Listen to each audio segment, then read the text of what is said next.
Барлығына сәлем. Келесі есеп мынандай: жолда бір журналдың қос парағын тауып алдық. Оң жағында 41-ші бет, сол жағында 12-ші бет жазылған. Журнал неше беттен тұрады? Яғни 12 мен 41-дің арасындағы қос парақтар жоғалып қалған. Тек қана 12 мен 41 осы бетті біле тұра қанша бет, жалпы қанша бет бар екен табуға тырысайық. Былай ойлап қарасақ, 12-ден бұрын неше бет бар, соншалықты бет 41-ден кейін де бар.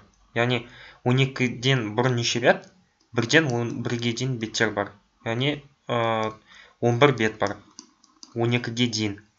Және де 41-ден кейін де 11 бет бар. Яғни ол неше? 41-ден кейін ол 42 және 41 плюс 11, яғни 52. 52-ге дейін барады. Демек жауабы 52. Өткен 12-ден бұрын неше бет болса, соншалықты бет 41-ден кейін болады. 41 плюс 11 тең 52. Жауабы 52.